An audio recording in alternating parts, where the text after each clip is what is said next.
The beginning. In a small town in New Georgia at 1 o'clock a.m., a young blond man got in a convertible, waiting for a girl to climb out of her bedroom window and come to him. She jumps down, barely holding on to the trellis. "You ready?" the 16-year-old Judith McCoy asked him. "The question is, are you?" Judith got into the car and planted a quick kiss on the young man's 18-year-old face. "Let's do this," she smiled as they drove off. Delaney McCoy and her husband, Dr. Leonard H. McCoy, stared in horror at their daughter Judith, proudly displayed her wedding band to them. The doctor exploded. "How dare you do this, young man?" "Young man? Just how old are you, son?" "I'm 18, sir." "Get out." "Daddy." "Now, before I hypo you with some dreaded disease." "Honey, calm down." "So you're pregnant. What did I do to deserve this, Jude? Didn't I give you a good home? Enough love? Why?" "I love him, Daddy. He's my husband." "Honey," Delaney spoke, "you're only 16. Why, you don't even know what love is." The young man drove away.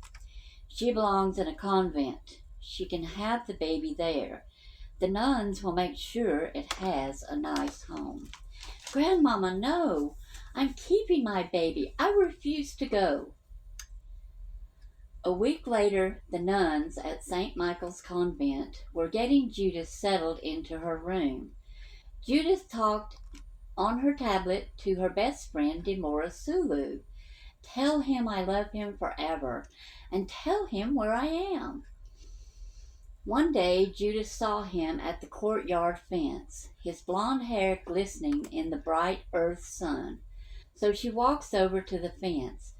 "Oh, baby, you're so beautiful," he spoke, almost crying. "Our baby will be here soon." "I know. Your parents brought annulment attachments for me to sign." "Jude, my mother is going to send them in." "Oh," she said sadly. "Here, feel him kick." She smiled as he reached and gently put his hand on her large pregnant belly. "It's a boy. What would you have named him?" He said quietly, "David, after my brother." "I'll always love you, Jude, and I'll never marry anyone else. I love you forever." He kissed his fingers and put them on her lips as the nun approached to tell him to leave the premises. A few weeks later, "They have a baby for us," Carol excitedly told her husband and her son.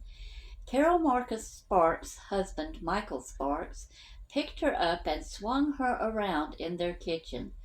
"The little one is a boy.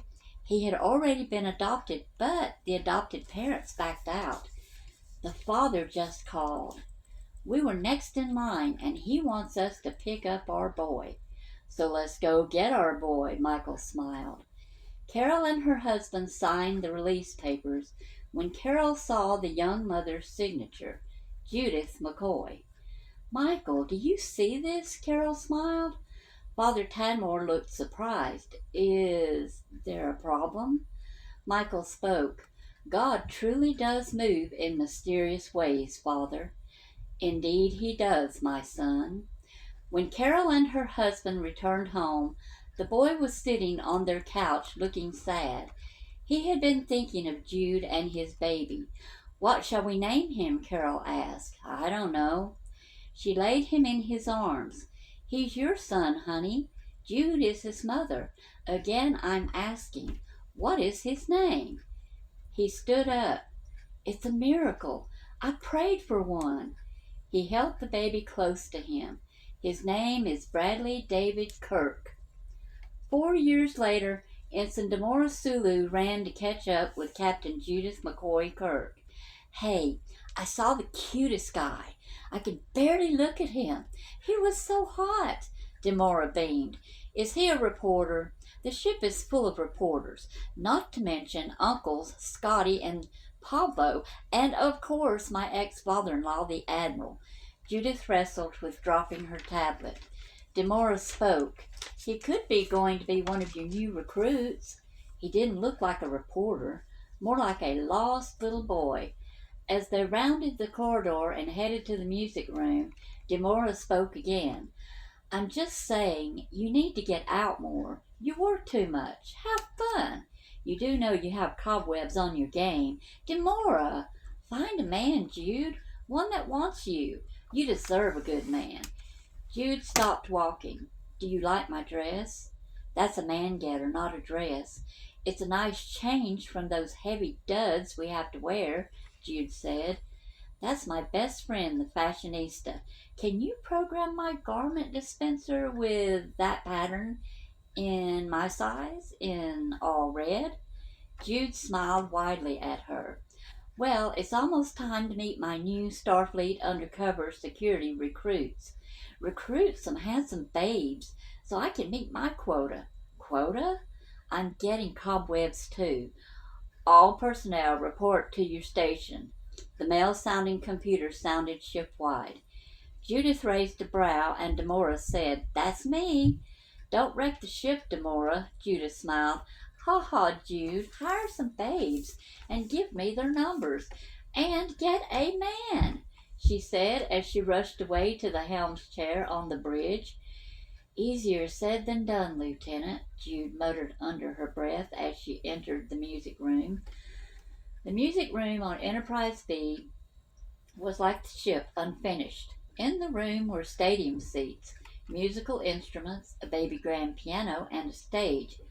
It looked as if there had just been a concert there, except for the wet paint signs, and the painter's cloth strewn over some of the seats. Judith was lining up the possible recruits on her tablet, and she put it on the piano to study each name and profile.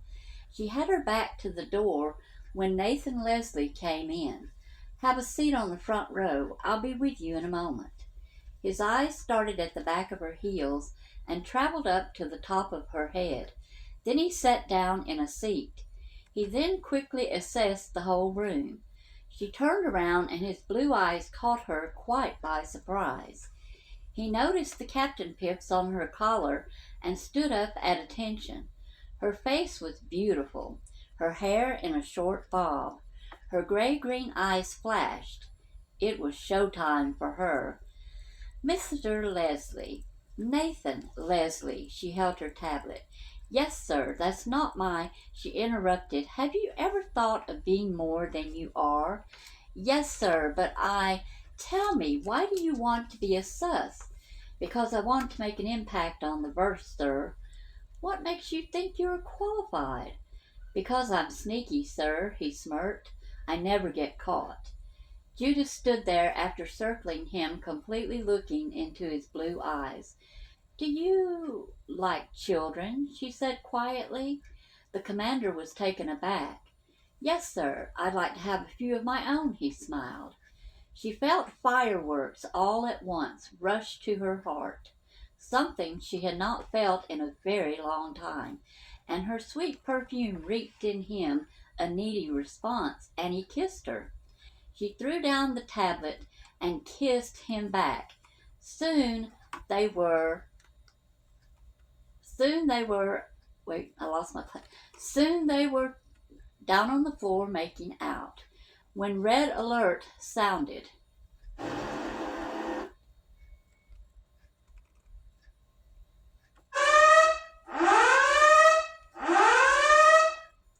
she threw down the tablet and kissed him back. Soon they were on the floor making out. Then red alert sounded as the ship shook under them. Marry me, he said, as they made their way to the bridge. You don't even know me. Marry me, please, he asked again. I have a 2-year-old. By the way, my name is Judith Kirk, with the Kirk being drowned out by the noise of people running and being scared. Marry me, Judith, and I'm sure I'll love your 2-year-old too. They got on the crowded turbo lift and he pulled her to him.